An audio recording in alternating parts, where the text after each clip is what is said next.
السلام علیکم ناظرین، آج ہم اپنی اس ویڈیو میں ایک ایسی عظیم شخصیت کے بارے میں بات کرنے لگے ہیں۔ ایک ایسا عظیم شخص جس نے 1994 میں کنگ فیصل آباد ایوارڈ کو یہ کہتے ہوئے ٹھکرایا کہ میں نے جو کچھ لکھا ہے اللہ تعالیٰ کی خوشنودی کے لیے لکھا ہے، لہذا مجھے میرے دین کو خراب نہ کریں۔ ایک ایسا عظیم شخص جس نے فرانس کی نیشنلٹی کو یہ کہتے ہوئے ٹھکرا دیا کہ مجھے اپنی مٹی اور اپنے وطن سے محبت ہے۔ ایک ایسا عظیم شخص جس کے ہاتھ پر 40,000 غیر مسلموں نے کلمہ طیبہ پڑھا۔ ایک ایسا عظیم شخص جو 22 زبانوں کا ماہر تھا اور 84 سال کی عمر میں آخری زبان تھائی سیکھ لی تھی۔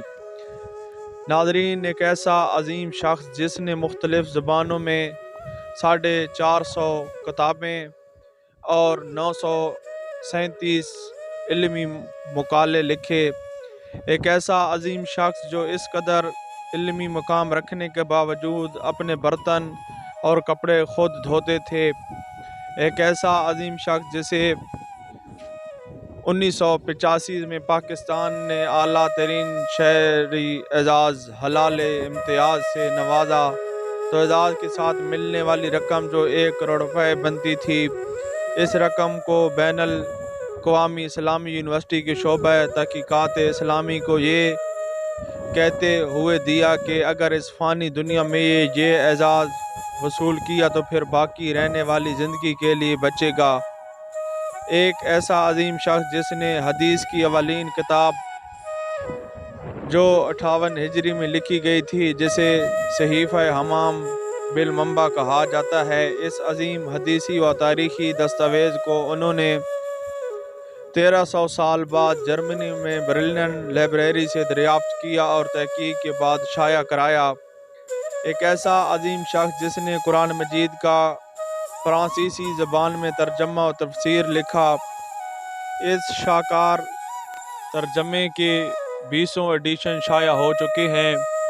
ایک ایسا عظیم شخص جس نے تعارف اسلام کے نام سے ایک شاہکار کتاب لکھی، جس کتاب کی دنیا کی 32 زبانوں میں ترجمے ہو چکے ہیں۔ ناظرین، یہ عظیم انسان نابغہ روزگار شخصیت ڈاکٹر محمد حمید اللہ کی تھی۔ آپ 1908 میں حیدرآباد دگن میں پیدا ہوئے۔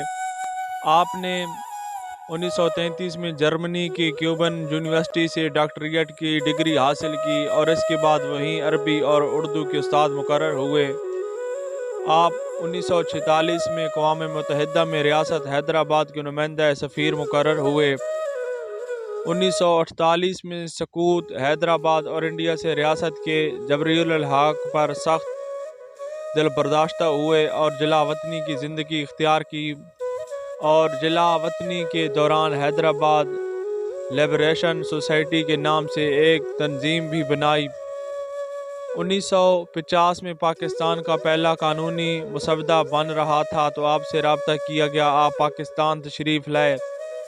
آپ نے 1952 سے 1978 تک ترکی کی مختلف جامعات میں پڑھایا۔ 1980 میں جامعہ بہاولپور میں طلباء کو خطابات دیے، جنہیں بعد ازاں خطبات بہالپوری کے نام سے شائع کیا گیا۔ ایک عظیم علمی اور فکری شخصیت 17 دسمبر 2002 کو امریکی ریاست فلوریڈا میں انتقال کر گئی۔ ڈاکٹر محمد حمید اللہ کہنے کو ایک فرد تنہا، لیکن کام کئی جماعتوں سے زیادہ کر گئے۔ اللہ تعالیٰ انہیں غریق رحمت کرے۔